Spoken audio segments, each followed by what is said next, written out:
Thank you. Welcome to everyone. Thank you to be here. So let's start with our new roundtable entitled Esports Key Legal Issues.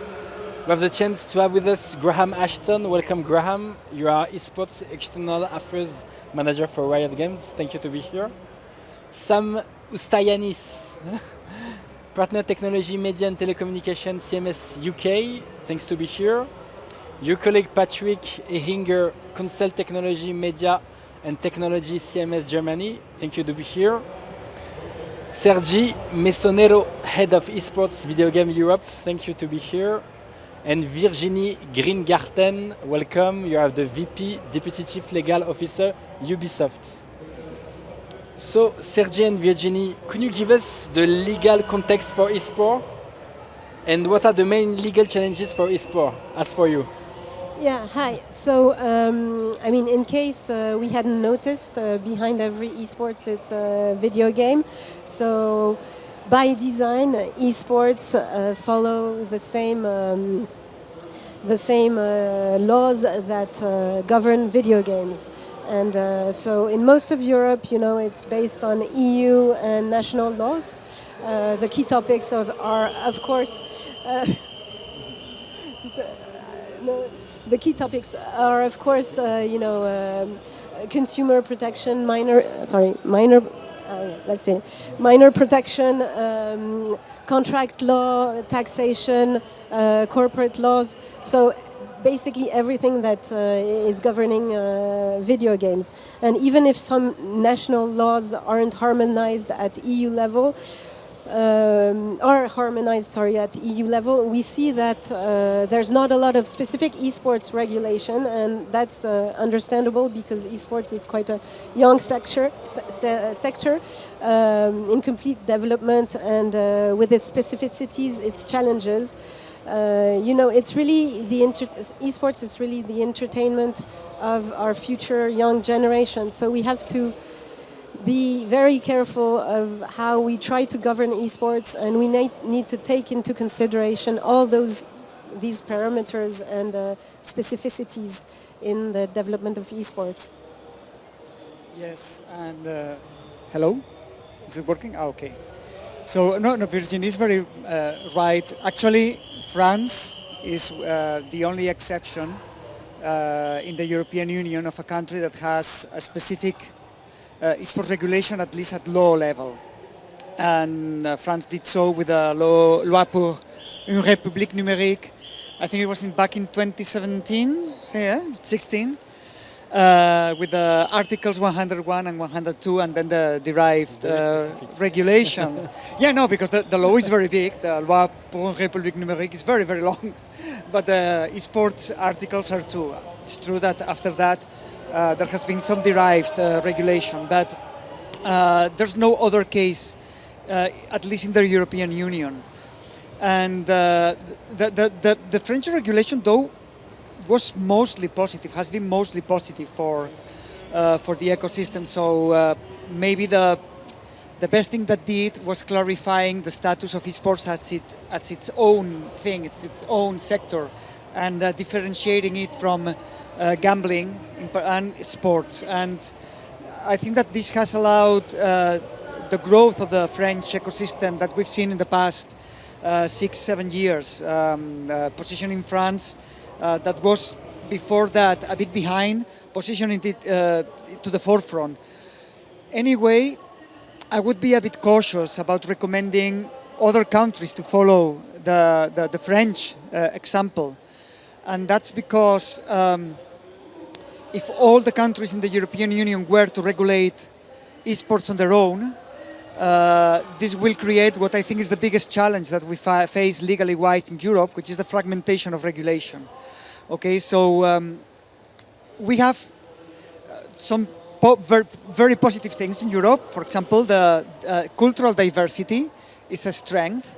The fact that we are able, that we have different languages, that's actually very positive, and it allows Europe to have a footprint in the African continent, in North America, in Latin America, through the language, for example. But, of course, the fact that there's different countries with different regulations that makes it more difficult the creation of European champions, because the European companies may need to face different regulations in different places. But also it makes a bit more difficult investing in esports in Europe for the same reason. So at the end of the day,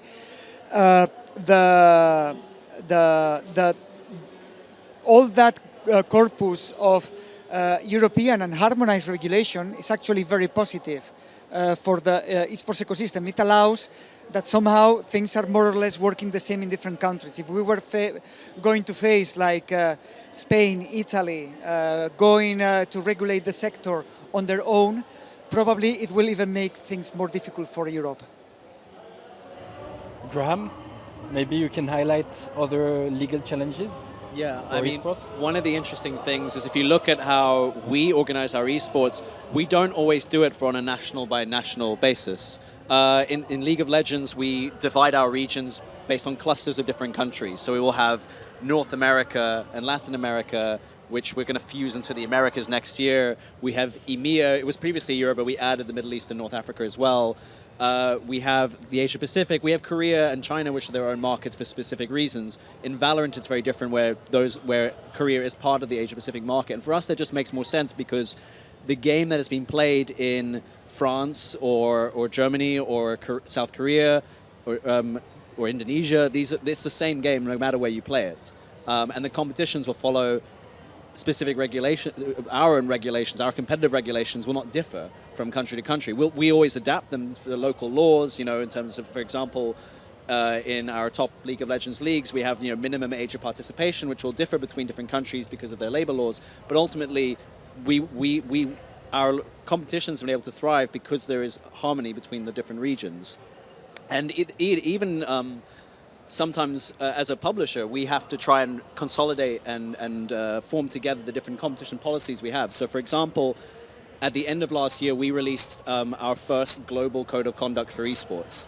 So this was a project to basically take the various rule books and policies that we have across the world that may sometimes conflict with each other and build one document that would apply no matter whether you're a professional League of Legends player in Europe or you're a semi-pro player in the Asia Pacific region. You all are now bound by the same rules.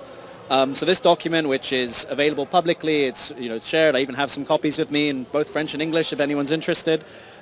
This was put together by our esports compliance team, which is a team of professionals with experience in sport law and tech and other industries. And their goal was to essentially they had three main goals. One was obviously to safeguard the competition, to develop a set of policies that would ensure fair play and integrity of competition. The other side was also to harmonize all the different rule sets in different regions, and also to make it coherent whether you're playing League of Legends or Valorant. Our other game, Teamfight Tactics, is not part of it at this point in time, but to make sure that there was a clear set of standards. And if you read through it, there's nothing really game-specific in the code of conduct. It relates to a few different issues like fair play, so obviously policies against cheating, whether with software or through bug exploitation, match fixing and soft play, which is kind of like stuff that happens really outside the game. Ethical conduct, so obviously toxic behavior and having policies against abuse, harassment, bullying, refusal to participate, or even like things like interfering with studio equipment, this kind of stuff. It obviously covers our investigative processes, so what players would expect if they break any of the policies, and also what the potential penalties and consequences would be.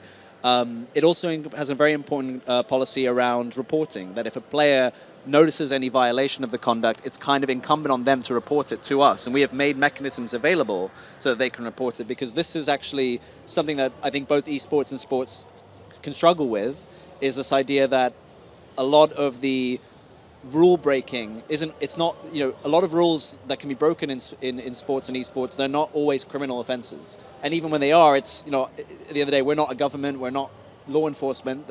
We need to have a way as participants in the competition to safeguard it and ensure that it's ethical. And I think that obviously only applies to us as a company and our games and our esports.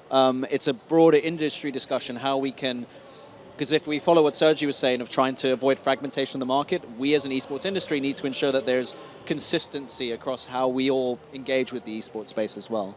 And Patrick, could you explain the issues caused by this fragmentation of regulation? Two things in this regard. I think there is definitely a fragmentation in what I would call like statutory regulation. Like the governmental laws, the statutory laws, which are of course different like in every country, like youth protection, consumer protection. Some of it is harmonized, but not all of it. So I would say this is rather a risk or an issue of cost for the publishers. Like you have to be compliant in every country. That takes effort, and you have the risk that maybe in some smaller jurisdictions you're not that compliant, or you forgot something, or whatever. So that's an issue of risk management, I would say. How much money do you want and effort do you want to spend on being compliant in every jurisdiction? But that's always the case if you have a global product. Like games are a global product, so you have always this issue. And esports is a global product as well, so you have the same issue. But the other thing is that we also have a fragmentation of these policies on integrity and compliance. And that is just due to the fact that the underlying IP of the game that is played is owned by each publisher. Each publisher has, of course, the possibility to say or to decide how esports is facilitated for their goals, who does it, which independent operators can use the game, are they using it themselves. So they have the possibility to decide on the rules to ensure integrity and compliance. So, so the result is actually that we have like a fragmentation here as well. We have different kind of rule sets for different games. I think Riot is an exception there because you have this unified code of conduct now, but not every publisher does it like that. And I think the result is that you have on the one hand the risk, if you have, or let me put it this way, if you have many rule sets, you have good ones and you have bad ones. Not so much in terms of what is prohibited or not, but rather with regards to, I would say, proactive measures to avoid violations. Like, for instance, tracking of betting activity to avoid match fixing and so on. So there's a risk, I think, that you have a huge scandal somewhere, like, which could cause damage to the industry as a whole. So I think this is a result we have from this fragmentation in policies on integrity and compliance. And another thing is that it could create confusion if you have these big tournaments where you have many games, that there are actually different kinds of code of conducts applying to these tournaments, because like most of the time publishers want to keep control and not like let the esports organizers have the last say in their, especially with regards to sanctions and with regards to procedures. So these are. So I think all excellent points on the panel, and I've just been listening intently to what everyone's had to say. And there's a few things that have come up. I've heard sports mentioned, and I've heard the word unification mentioned. And I think the thing with esports that it's important to remember is this isn't like football. It's not like tennis. What we're talking about here is very, very different games at times. So when we mention the word esports, people immediately think, is it possible to have one rule book that governs one esports as a whole? And you would never have that in the sports industry, because when you think of sports, if we take the Olympics, for example, probably 40, 50 plus different events take place at the Olympics. So to seek to have some sort of unified code of conduct or some sort of unified rule book is never really going to be possible to a degree. I mean, there are some things I think all publishers will agree to. Gambling is going to be always very bad. No one's going to want gambling. No one's going to want cheating. But then esports is such a unique product. IP is obviously important to everyone. And each publisher is potentially going to have a different view on how their players can use the IP. Are they going to allow it on social media? So to have one rule book or a unified rule book across all territories, across all games, I think is near on impossible, to be honest. And Virginie, how do you tackle this challenge of fragmentation of regulation at Ubisoft? Because Graham gave us the point of view of Riot, but Well, you know, like I said, video games, and like we keep saying, are global. So for us, it's really we never assess our video games and how we approach the law from a national point of view. It's really a global assessment, except if there are very specific rules or regulations, like we can see, you know, on subjects like player protection, minor protection, and we've seen the what's happening lately or for the past 3-4 months. There's a lot of regulation or subjects or complaints or class actions going on with those subjects. But it's really a risk assessment, and it's only that, almost our daily job. It's really to understand, okay, how do we assess the situation from a business point of view versus the legal risk in terms of player experience, consumer protection. We approach, of course, the hardest or the country laws that are favoring the consumers rather than the opposite one, of course. And then when it comes to having to adapt to a local law, like we could have in Korea with loot boxes, for instance, so it's not esports but loot boxes, then we assess the situation to make sure that on the local level where it's okay. But yeah. Sam, you mentioned the sports and esports. Sergi, is there any other legal challenge that could be highlighted on this topic, the sports and esports? In the relationship, the always complicated relationship between sports and esports. Well, I think that it's, undoubtable that the topic, there's a debate happening. It used to happen like in specific places, but now through developments that, we have been discussing today, like the Olympic Sports Games announcement, etc. It's a debate that it's more current than ever.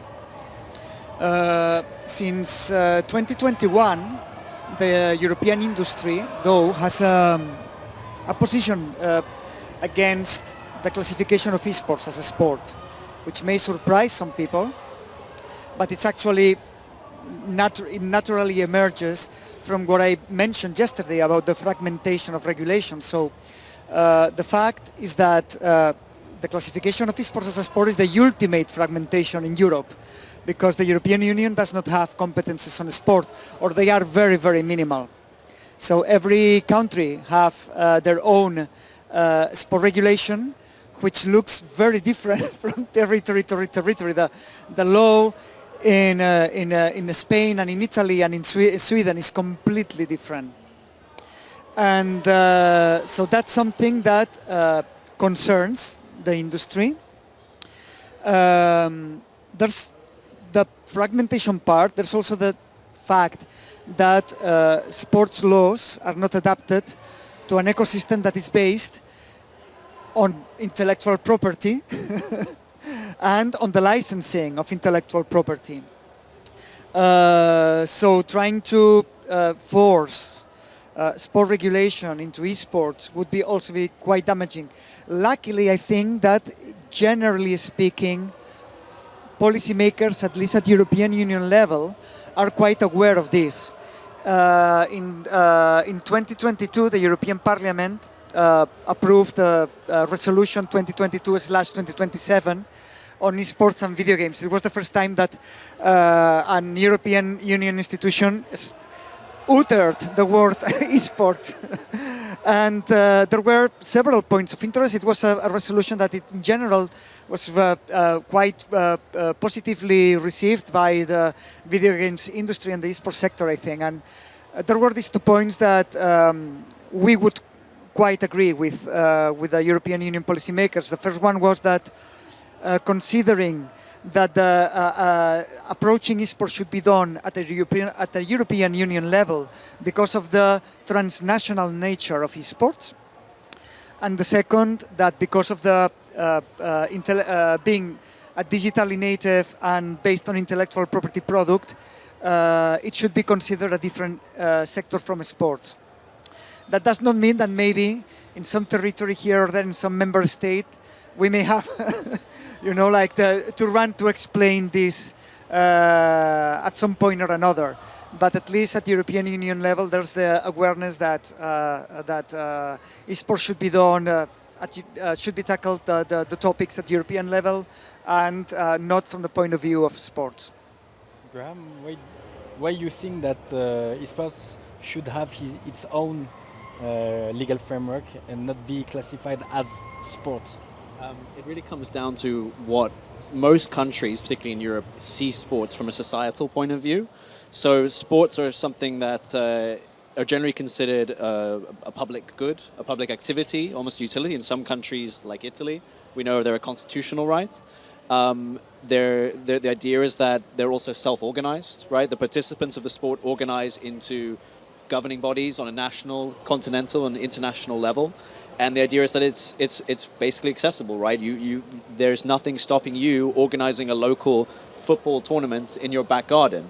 And of course, while you have entities like FIFA, for example, and we see some of the current battles in terms of their control over the global football market, generally, there's nothing to stop people from organizing these tournaments. It's very different with video games, where if you wanted to organize a local community competition, depending on which game you're using, there might be certain permissions. So Sergi mentioned licenses, and I can point from Riot's perspective, that covers different levels. So first of all, as a player, before you can even start with one of our games, you have to sign an end-user license agreement. And this contains most of the things people would expect to see, certain provisions against using cheating or certain modification software, or your behavior within the game, etc., etc. When it gets to the more competition level, we take the approach where if someone wants to organize a very small community level League of Legends or Valorant tournament, we make it very clear what the guidelines are, and in most cases you won't need our express permission to do it. If you follow the guidelines, the license can be granted automatically. If you want to do something a bit bigger with a larger prize pool, or maybe a tournament that encompasses multiple countries, then there is a process you need to go through, and it's also made clear in the guidelines how our IP can be used within those competitions. What kind of sponsors you can have on board, because ultimately what we're trying to do is to not have a tournament organizer run a competition that ultimately delivers a poor experience for our players. That's the ultimate goal. And then when we get to a more commercial level, while we as Riot Games run our top competitions like the LEC here or the VCT EMEA League in this region, for the tier 2 level, like the LFL, the Prime League, or the Challengers Leagues in Valorant, we work with partner tournament organizers, companies that are specialized within specific countries or territories, to run those competitions on our behalf. There's through a sanctioned or partnership level, where we can provide them certain resources, both commercial or technical, or in some cases disciplinary. All right, if someone cheats in the LFL, that's mostly handled by the tournament organized, but in some cases Riot might also step in to assist in the sanctions. There's a particular structure that we've built that tries to contextualize the license depending on whether the competition is semi-professional or amateur level. And again, to go back to the beginning point, this is so different to sports, where each sport will have its own international governing system, but the general idea is that, as it's simply put, no one owns the sport, right? It's a public good to everyone. Some more. Sorry, please, thank you. No, I just wanted to add to that and insist that esports really evolves around the communication and the evolution of the IP, of the franchise of the video game. So the IP, which is constantly evolving, being developed in terms of creativity, design, etc. So as versus the sports, which, as you said, Graham, doesn't belong to anyone and doesn't evolve that much. So for a publisher, it's really acting on 3 levels: the game, first of all, making sure that the game has everything it takes to be able to be taken on by the community and transformed into an esports. And then there's the competition situation, giving basically the players, the fans, the spectators the possibility to compete together with the infrastructure. And as we already said, esports is global, so it means robust IT infrastructures and networks enabling, thousands, but even sometimes millions of players to play together, and so on a worldwide basis. And then maybe what's also very different from sports, it's the storytelling. Because we have a community behind the esports, behind the video game, and again, without the community, there's no esports, and without the community, there's no video game. But a storytelling, what do we give our players, our community, our fans, our streamers, our influencers to develop themselves on, to continue talking? What do we give our partners? Because of course, we talked about licensing, organizers, etc. But to help them develop their brand through our esports ecosystem. It's really, there's so many parameters that needs to be taken into account. And yes, sports is complex, but esports, navigating between all of these subjects is crucial. And so it's really important, and I want to insist on that, for the different stakeholders, whether it's sports, whether it's publishers, video game, whatever, we need to talk to each other, regulators, policymakers, to understand what it is we're doing, because we all have the same objective: integrity, cherishing our community, helping the people grow, the different actors, zero to hero, etc. So it's crucial dialogue.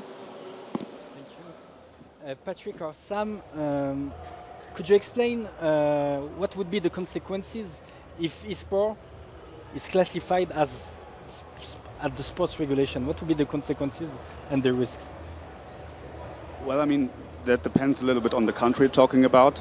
From my experience, or what I know from German jurisdictions, this is in particular relevant to esports on a non-professional level, because then you get certain kind of tax benefits.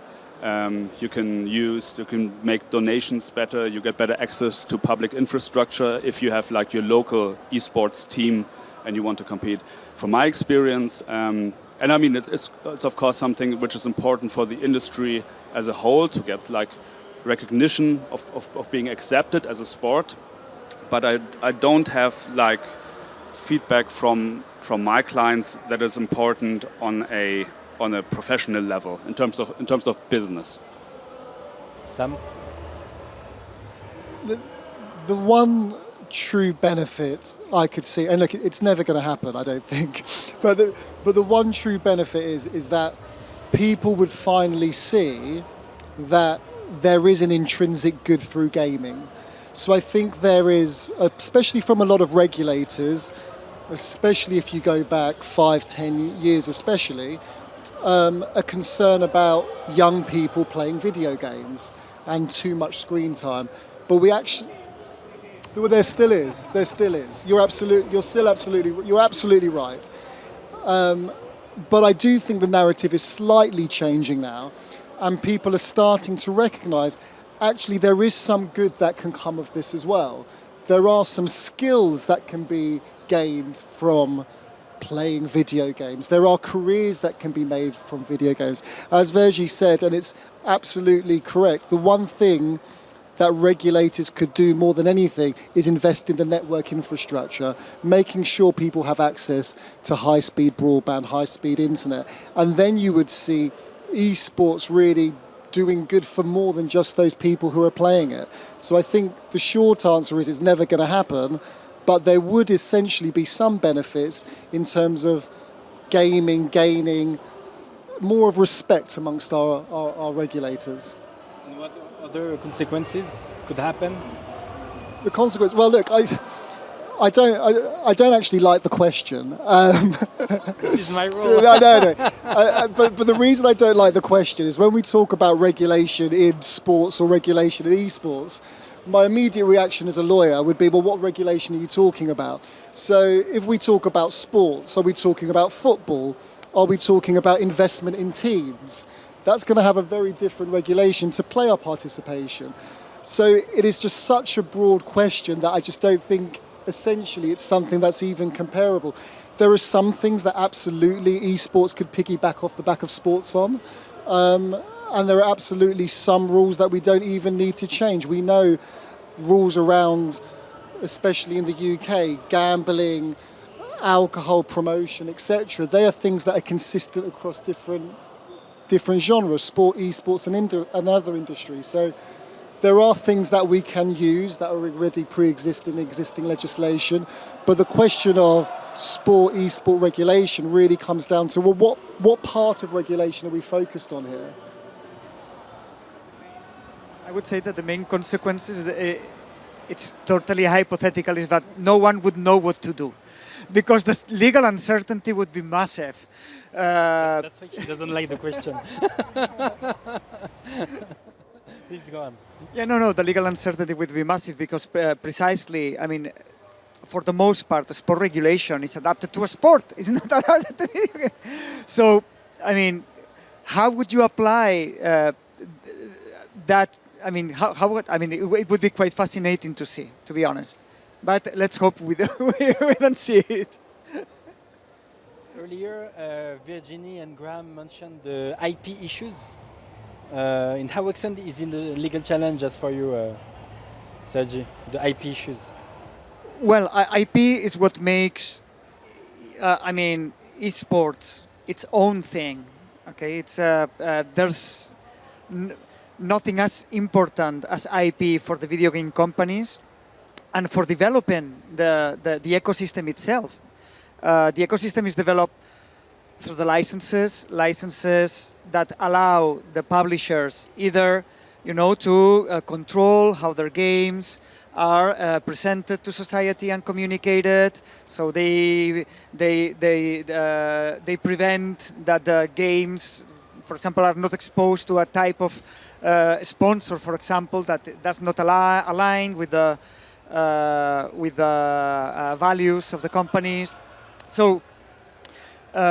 Because the video game companies, because esports is so attached to IP, and IP is so attached to video game companies, that's the reason why that the video game companies need to, try to preserve the integrity of the intellectual property. I think that issues we are seeing in some countries how there's a debate, and it's connected to the topic of sport classification, where they are thinking, well, maybe IP should be more easily accessible, but then you're attacking why esports exist, because the companies wouldn't have any incentive in creating those games and these experiences and these IT infrastructures that are very, very expensive to create and maintain if there's if they cannot control the intellectual property. It's the only way they can do, to preserve their products, to preserve their investment. So that's, it's not very common, and it's definitely not happening in Europe, but in other countries that do not respect IP as much, there might be an issue there. Virginie? No, IP is crucial, just in case you didn't get the message. But behind every esports, there's a video game that's been developed by publishers or developers that invested time, money, resources, iterations to create a franchise. And the esports is successful because it's based on video games that had the ingredients to make it an esports, and then the community took on it and developed it. And through our esports competitions, or activity ecosystem, we want to give an immersive experience to everybody that loves esports, whether it's, again, the players, of course, the spectators, the viewers, the fans, the streamers. and so it's absolutely crucial to be able to control, or at least be able to have a say in the DNA of the esports ecosystem, making sure that the DNA of the franchise is in the esports event, and it goes for the viability of the esports. But we know at the same time, we know that community is key. We've been repeating it since this morning, and we know we have to listen to them. But it's what publishers that do esports do. They basically develop the esports games with the community, with the professional players, etc. And for Rainbow Six, when we embarked on the Rainbow Six esports journey, we really embraced the zero to hero understanding philosophy. We understood that we need to be able to make the game available to grassroots, to amateur level, for them to be able to take it and try to evolve in the steps. And we have beautiful examples of esports teams, ENS, the Finnish teams, and I think Mako in Italy, that started as a grassroots level and made their way up all to the professional scene. So protection of the IP is key. And if we all work together, we can do it in a smart way. Ubisoft, through its grassroots license agreement, I don't remember the exact game, but we are able to automate grassroots licenses or customized licenses, and helping the community in the organization of their esports through financial support, of course, goodies, networking, putting the communities in contact with the professional players, of course, communication support, etc., etc. So protection of IP is key, but let's do it together. Of course, to throw in there is that while esports is a way, as Sergi put it, as a form of communicating the IP of the game, and that the game does lie behind it, the esports itself will have its own IP. At the end of the day, you're trying to build an entertainment product, and that involves building specific intellectual property that around the esports products that incorporates the video games at some points, but can also be its own thing, right? We have millions of people who play League of Legends, but not all of them watch the esports. So we want to build something that's tailor-made for those fans. And that over the last, nearly 15 years with League of Legends, that's what we've tried to do. If I say the word Worlds, most esports fans know what I'm talking about. We're talking about the League of Legends World Championship. We've been able to build that singular word to delegate a particular brand behind it.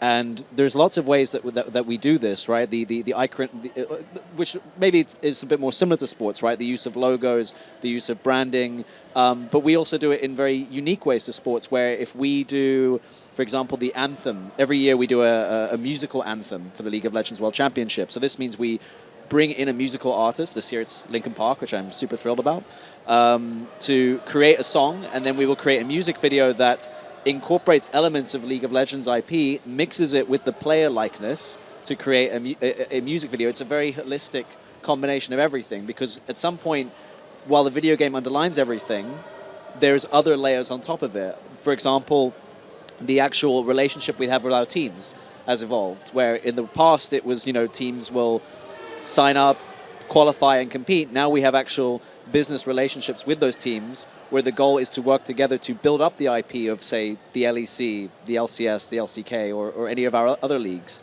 And on the other hand, it's to actually make those into sustainable, competitive products, right? And that has gone through many iterations, where we, for example, switched to a partnership system where the teams have fixed spots in the league, but then get revenue share, to elements where we try to add more rights for players, like a minimum salary requirement, or, for example, in this year we introduced our sporting financial regulations, where we actually tried to make the salary growth in the league sustainable.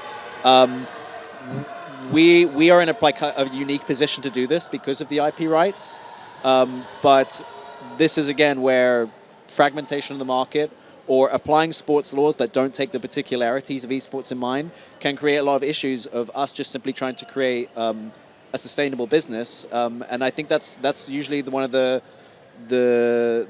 conversations we have with policymakers. If you want Europe to be competitive as a market, it has to take into account how esports has grown over the last 10, 20 years. Sam, could you give us a quick overview and state of play of the IP legal issues concerning esports? I can try to. I mean, I think Graham absolutely hit the nail on the head there.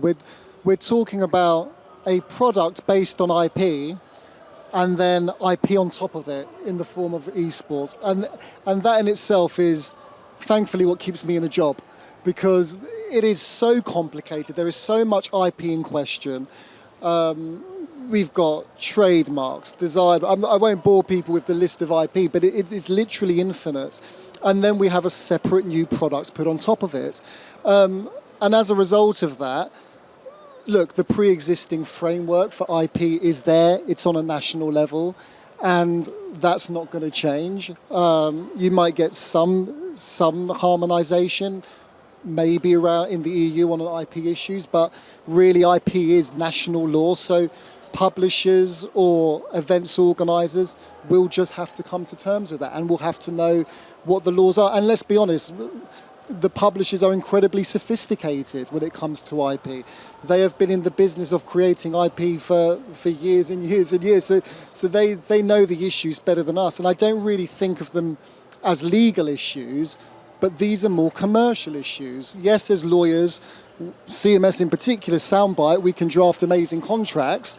But the reality is these are commercial decisions. How do I want to exploit my product? How do I want to let a third party promote my product, maybe even host a tournament on my behalf? Then we have completely new IP created, which is the actual audio-visual content itself.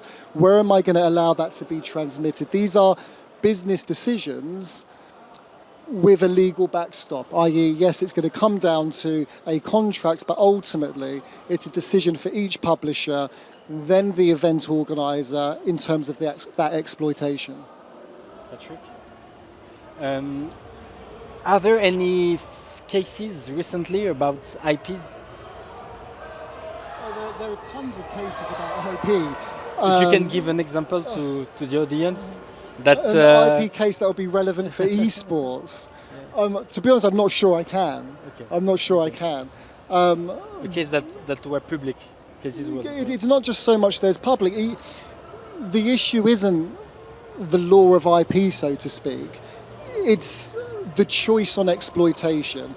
I can tell you about a case that I'm dealing with, which isn't a traditional case, but what I mean is a consideration for one of my clients. It's how do we create a Netflix documentary?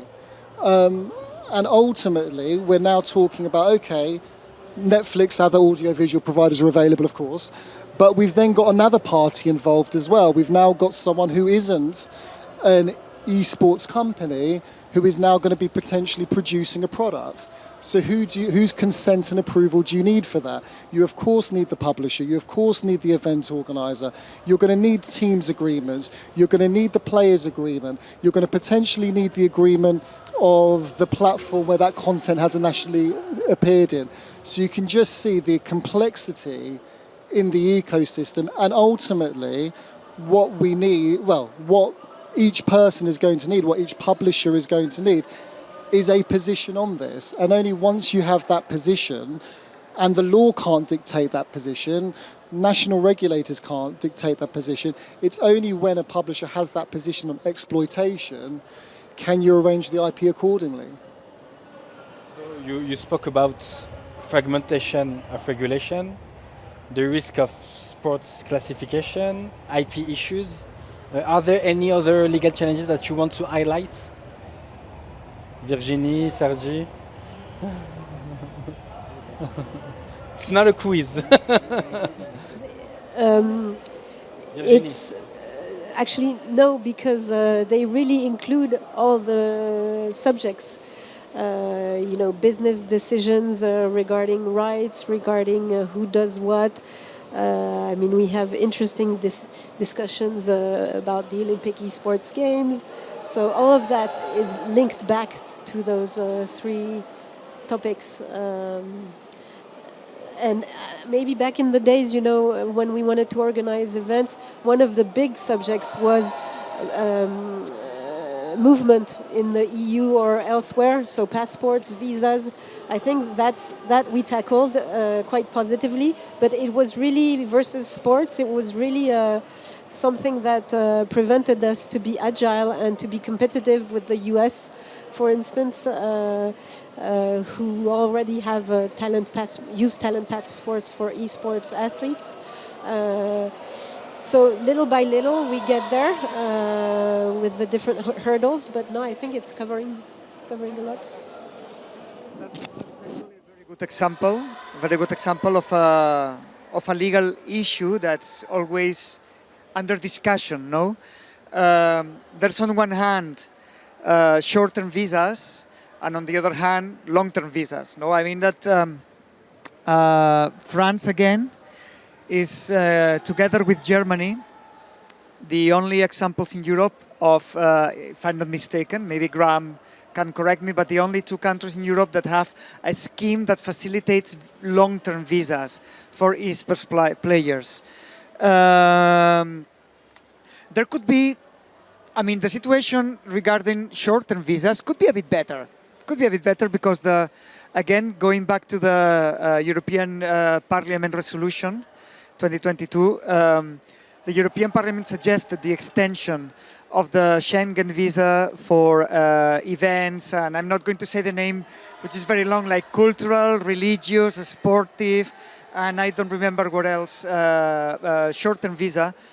They recommended the extension to esports competitions for both the participants, for all types of participants, the players and also the workers.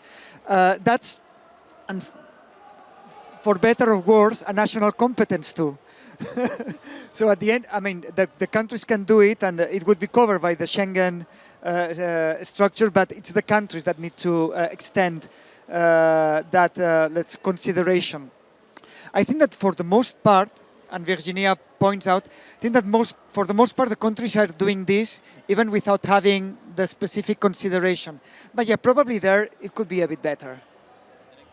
Where that comes down to is, it's a big part of my job is helping policymakers understand that esports has a cultural value. We're still quite actually nascent in this idea of video games being seen as culturally relevant. That hasn't really been a thing in politicians' minds for very long. So when you get down to the level of esports, it's even bigger to help them see that, it's not a solo activity. It's actually a cultural event, and so it does make sense to put certain regulations around that to assist the growth of their industry. So visas are a clear one, right? We still every year behind the scenes when we run a tournament, we have a little bit of difficulty sometimes helping players get their visas, simply because, right, okay, maybe they qualified for the tournament quite last minute, so it's not something they could have gone to an embassy months ago. But it also comes down to, if we want to run an event in a certain country or a certain city, are there certain incentives that might choose one over another, and are those esports specific? A lot of the time, for example, we might choose not to do an event in the city simply because none of the venues have good enough internet infrastructure. I don't think a lot of this comes down to being esports specific, but there is definitely a good argument that if you're building a set of laws about what is considered a cultural event or a sporting event, esports can come into that in the sense that it is something that has an audience and requires a public venue. But I think you can do that quite divorced from sports, but still provide some value to the space. Thank you. Patrick or Sam, have you noticed other legal challenges that we didn't discuss? I think it's been a great discussion. I think one thing we're going to see come under more spotlight, and it's not a whole legal issue in itself, but I'm seeing, especially in my time in the Middle East working in esports, I'm seeing a lot of esports schools pop up. And that is young children being taken to pop-up schools by teams in particular to kind of teach them, help them learn for the future in terms of esports. I think we can expect to see, with the growth of these esports schools, a lot of more attention come around them, potentially from regulators as well. I can see Graham's chomping on the bit on that one. Well, I mean, that's just this idea as well of there are many different jobs in esports, right? Not just player, coach, manager, but also analyst, observers, the people who actually splice together the game footage. Many of these professions are very specific to esports, and many of them don't often, in some countries, don't have any kind of legal recognition. And I think that the emergence of esports on an educational level is sort of an acknowledgement that there are a number of professions in esports that are legitimate, but are in this legally grey area. And that's something that we could use some support there. Okay, thank you very much. So let's open a Q&A session with our public. If you want to ask a question, please raise your hand. Don't be shy. Here. Can you give a mic to the lady here? Maybe Sam, you can share your microphone. Thank you. Hello. Hi, can you hear me properly? Well, thank you so much for the presentation and for the time taken. Can you put your microphone just closer. I'm just scared to destroy the ears of the rest of the audience. But so there has been a lot of discussion as to harmonizing a code of conduct amongst the different categories of e-sport. But now my question would be, how do you envisage enforcing such codes of conduct, not just at the level of the single companies, but I mean also above? So for instance, we would have Ubisoft or Riot Games that would be enforcing the code of conduct depending on that specific tournament. But what if Ubisoft or Riot Games wouldn't themselves, let's say, follow what has been established or agrees among the parties? So I just wanted to ask, how do you see it? Draw a comparison to PEGI, the age rating system. I mean, this is a voluntary industry-created standard for rating games. It's not coming from any top-down level. This is an agreement between the industries that there needs to be age ratings on games. There needs to be information provided to parents. It's a difficult hypothetical because, as I said, we went through massive efforts to create a cohesive set of policies around our games, and it's difficult because even if we got X number of companies to agree to a similar set of rules, there will always be game companies outside of that system that have esports titles that might not follow it.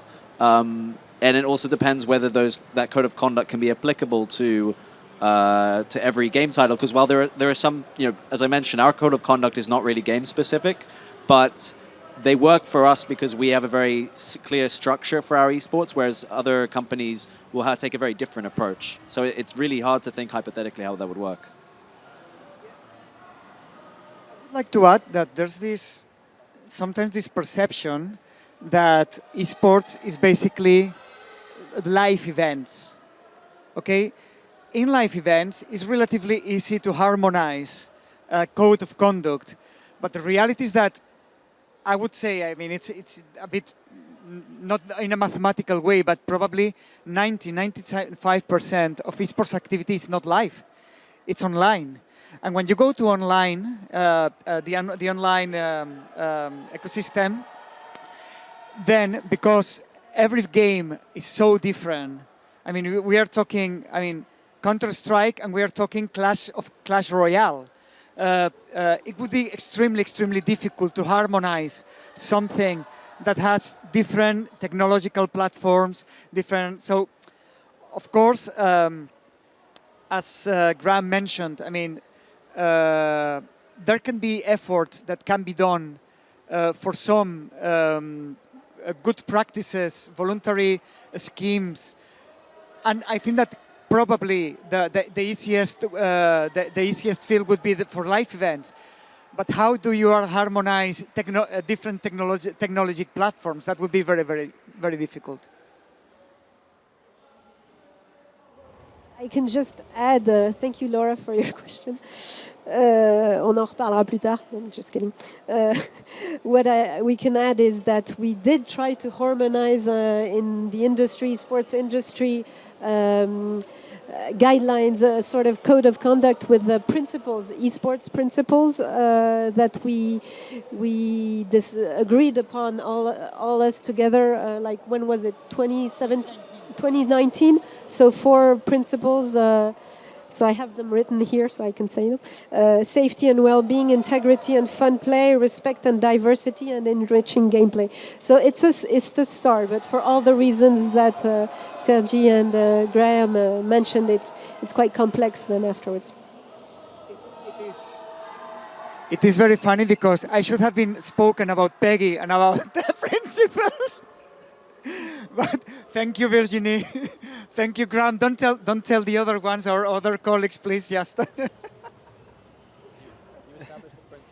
Thank you very much. Is there another question here?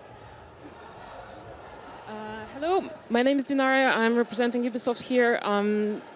The question I have that when we talk about the key legal issues or the challenges that are existing in the industry, it always comes in the sensation that this is a struggle, this is something that we need to tackle. But my question would be, what is the legal challenge or key legal issue that you would like to work to embrace because you believe in positive impact for the industry?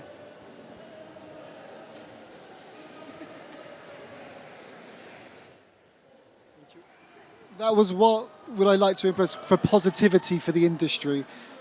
Absolutely, and I mentioned it earlier, I think there is a huge opportunity here to look at connectivity for everyone. Gaming, there is still a barrier to participating in esports. It's not a football. You can't just take a ball, go outside with your friends, put a couple of jumpers down and play. You still need good connectivity. So there is an absolute opportunity for anyone involved in the industry, anyone who has access to regulators and policy makers to really hammer on the drum about change in terms of investing seriously in, I think everyone's cheering me, they all agree as well, in terms of infrastructure for everyone. They agree, and it's not just a matter. I mean, it's not just a matter of continental matter. It's not just a north-south situation. I mean, you have the countryside, urban areas. You have issues in urban areas, okay, where so it's really, really, really important. That's what you mentioned. Absolutely. Okay, but this is the final words. Virginie, Sergi, Patrick, Sam, and Graham, thank you very much for the conversation.